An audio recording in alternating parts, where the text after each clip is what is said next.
Okay, friends, here we go. I assume that you've memorized the order already of the Joseki from the story previously, so you know that the first Joseki has to do with mom. Mom is the 3 point, of course. And on the 3 point, there are 3 Joseki within this book that we practice with mom. The first comes from the star point. Star is kind of a rambunctious teenage character. She'll have more to do with the second half of the Joseki book. So imagine that Star's a little obnoxious, comes and says, "Hi, Mom! How you doing?" Pressing on her shoulder, leaning on her shoulder, right? Mom shoves her away, pushes her, and Star stumbles back a little bit. Star's obnoxious. Mom's not in such a good mood. And Mom, being the amazing warrior that she is, as most mothers seem to be, draws her sword to kind of scare Star away. And it works. Star leaps overhead 2 meters. She's an amazing athlete. Leaps 2 meters away, a huge jump, and escapes Mom's wrath. Remember that the knight's jump is usually referred to as a sword, a kind of action, so that we can remember it more easily. The next one, for Mom, there are 3. The next one is that Mother here, Mom, is approached by a big knight, right? And Mom sees this enormous knight walking along, who we recall from the storyline, and is just, I'm not having anything to do with that, and leaps away. A huge leap, 2 meters away, just one big athletic jump.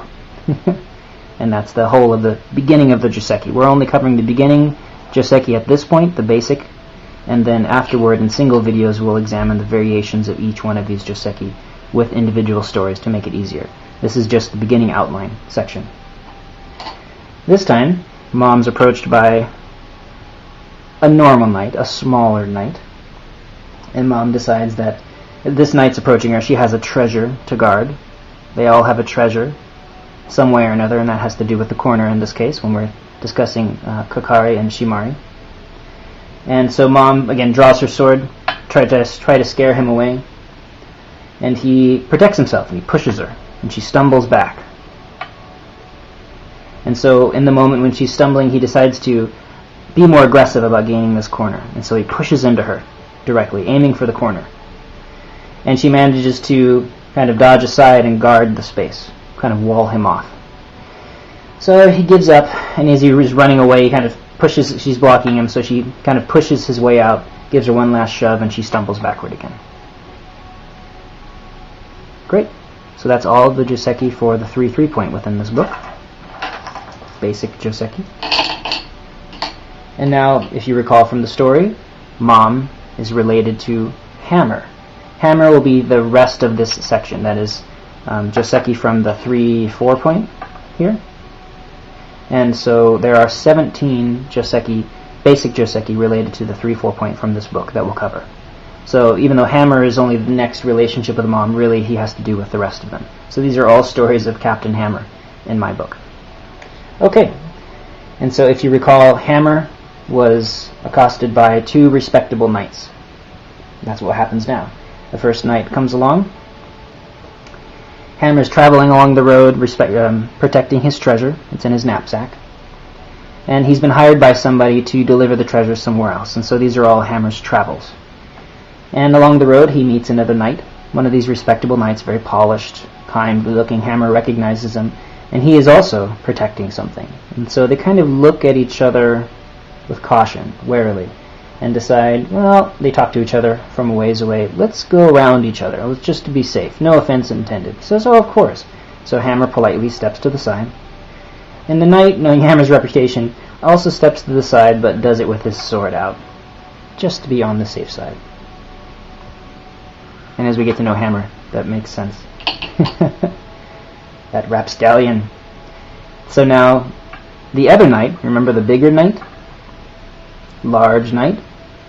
Again, Hammer is, camping out. He's got his stuff, and he's sitting there, and he's approached at a distance by this large knight, who again looks respectable. He doesn't look like a thief, but Hammer wants to be careful and protect his treasure. And so he kind of moves into a protective position. And the knight, again, appreciating the need for caution, decides to give him his space and leaps away.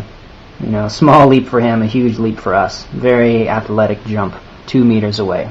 It just gives him a little extra space. And they're both satisfied. So those are the two respectable knights for Hammer. And remember, the respectable knights were associated with a small creature. So Hammer on his travels is approached by a small creature, just along the road, doing his thing, carrying swords.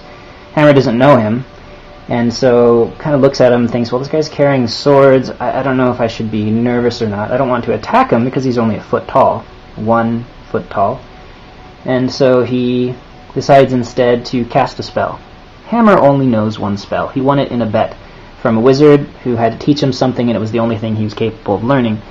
And so it's a basic illusion spell. It calls up images of people he's met recently and casts them nearby, which works out pretty well for Hammer and his line, trade, his line.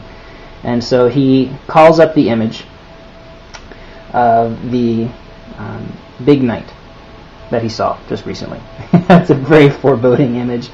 And so he casts it behind the little small guy just to see what he'd do, just to see if he's dangerous or not. And the little guy, of course not being dangerous as we know, panics, drops his stuff at first, rushes toward the forest, edge, stops, goes back and picks up his stuff, and then runs away the opposite direction. And this just helps us to remember the two basic variations of this basic Joseki, 1 and 2. Just an easy way to remember them. That's it for the small creature, for Hammer. We'll see him later. The small creature is related to the thief. There are 2 thief stories that we have here. You just have to remember that. The first one is the young boy rushes down the side of a hill, sees that Hammer has some expensive looking equipment with him. The boy's kind of starving and hungry. He just has this one oversized sword with him. He can't go back to the castle where he stole from. And so he rushes down the hill and shoulder checks Hammer, just runs right into him, trying to pick his pocket. And Hammer pushes him away, and the boy stumbles back, but doesn't quite go away, trying to rob Hammer still. And Hammer's, respectable. It's a young boy, but he's not putting up with it. So again, he shoves him away, trying to get this kid away from him, this thief. And so he pushes him, the boy stumbles back again. And still doesn't go away, so Hammer sighs and pulls his sword out. And that's it. The boy runs away. Next one. Again, Hammer. 3, 4, Hammer in this case. And the boy again appears. This time he's got his sword in his hand, shaking. It's as tall as he is. But he's kind of hungry and he needs stuff, and he sees that Hammer has food in his pack at the very least. And Hammer finally understands what's going on with this young boy. And so he draws his sword, because the boy has a sword, and he sets some food in his pack down, and he steps aside with his sword. Sword, distance. Knight's distance. The boy with his own sword leaps toward the pack and begins eating hungrily, and he's eating a lot more than Hammer had the idea for doing, and so he waits a moment for the boy to put some food in his stomach, and walks over and has to shove him away. The boy stumbles back. Now the boy's satiated, no more experience with the thief for Hammer. Again, and so you get to know these characters and we can make use of them over and over again. So Hammer again remember the thief is associated with the 2 beast cat people. Hammer's walking along, he's approaching the boulders and the cliffs, the caves, and the small male beast cat man leaps down in front of him. And, why are you in our territory is basically the intention here. And Hammer, having had a rough day and he's surprised by some monster that jumps in front of him, draws a sword, and because he's smaller than Hammer, anyone who's ever studied the martial arts knows that if you fight somebody who's small, you can attack them on the inside, on the main part of their body. But if you fight somebody much larger than you, then you attack from the outside, so you don't get caught, in their zone of big power.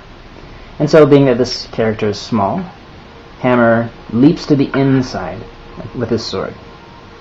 And this creature, being inhumanly fast, zips just beneath the sword and stands next to Hammer and rakes at him, who falls back. And as much out of fear and desperation as anything else, this small man creature turns into a tiger. This is the tiger's mouth shape. Hopefully you know that. Hammer, startled out of his mind, leaps a whole meter away from where he started. And the tiger man leaps And again, an incredible agile leap. Leaps upward into his cave, 3 meters up. I say cave because it's on the third line. Just to help you remember it. Oh, 3 meters up. 1, 2, 3, cave. He went up there to get his mate, who leaps down in front of Hammer. Large female. Huge. This time Hammer knows he's not going to swing on the inside, so he takes the sword and swings on the outside. And again, with no problem, she just dodges the blow. And Hammer's more ready this time, so when she rakes at him, instead of losing his head, he just stumbles back a little bit. And once again, she transforms into a huge tiger. Imagine the tiger. Hammer recognizes that they're just protecting their territory, and so he sort of backs off. And this is where the main part of the Joseki ends. Remember to review these as we go. It shouldn't take many times of hearing these to remember the Joseki, especially if you've memorized the order. So, Hammer, again remember that the cat people were associated with a huge knight, or ex-knight in this case, and so, big knight. Hammer sees this enormous knight and lumbering in the distance, and he's a knight, so he doesn't know if he's a good guy or a bad guy. He looks a little questionable. And so to test him out, he makes that small squire creature appear. You know, knights like squires, maybe he'll respond well to him. 1 foot tall squire. And totally ignoring it, just wanting to fight somebody, maybe see if he has a wineskin or two, the knight rushes at Hammer, doesn't draw his sword, just makes a huge leap for a big man. This is how big his steps are anyway. Grabs Hammer physically and begins to wrestle with him, and turns him sideways, and then Hammer turns him back, because Hammer's not a small guy either. And so they're grappling. And this is, of course, where the Joseki begins, and it becomes very complicated. But this is the basic shape of the sequence for the beginning. Stay tuned for the further adventures of that particular wrestling match. Hammer. Remember that the big knight is associated with the knight of fives. Knight. We call him the knight of fives because there are 5 variations. It's a way to remember that there are 5 variations of this particular interaction between Hammer and the knight of fives. You'll see why in a minute. Hammer sees the knight of fives, and he will always approach the knight of fives with his illusion, because the knight of fives has a dangerous reputation. And so, the knight of fives is there, he's trying to protect his treasure, and so he brings up the scariest thing he has in mind, which was that huge knight he just saw. Remember, his art is to draw up recently seen images. And so he plants the image of this enormous knight in the distance, just an illusion. Hammer doesn't, or the knight of fives doesn't know that, and so he takes a huge leap trying to get away, and looks over and sees that Hammer is pacing him just to be careful. And that's the end of that particular beginning Joseki. Second one, Hammer, knight of fives. Again, that big knight illusion appears. And this time, knight of fives, he's been around the block. He looks and says, it's not quite real to me. And so he goes over and checks it out, gets a closer look. And Hammer is like, oh crap, he's going to realize my trick here. And so he draws his sword and steps to the side, preparing to flee. Which is good, because the knight of fives, drawing his sword, leaps toward where Hammer was standing. And luckily Hammer is very fast at running away. And by the time that the knight of fives, comes over here, he's halfway across the field, hiding beneath the grass. Beneath the grass, just to help you remember, halfway across the field. That's the second. Third, Hammer, the knight of fives, makes the illusion appear of the really big knight. This time Hammer knows right away, he's not bothered by the illusion. He leaps straight in, draws his sword, swings at Hammer. Hammer pushes him, just trying to protect himself, and the knight of fives stumbles back, and then Hammer leaps ahead, just trying to get a little space between him and the knight of fives. And that's the end of that one. Third one. Fourth, Hammer, knight of fives, big knight. The knight of fives this time is a little more direct, comes right in toward Hammer, just trying to grab the guy before he can get away, and shoves him, and Hammer falls back, and the knight of fives pulls out a weapon that's attached to his arm, which looks like a huge tiger claw, and draws the tiger claw out. Remember, tiger's mouth shape. This will help you remember that. Hammer, not wanting to get clawed to death today, shoves the knight of fives just in time so that he stumbles back. And this, as he's stumbling, gives him the chance to escape to higher ground, to a rock nearby. Higher ground, drawing his sword, leaping up, trying to get a little breathing room between him and the knight of five. Sword, high ground.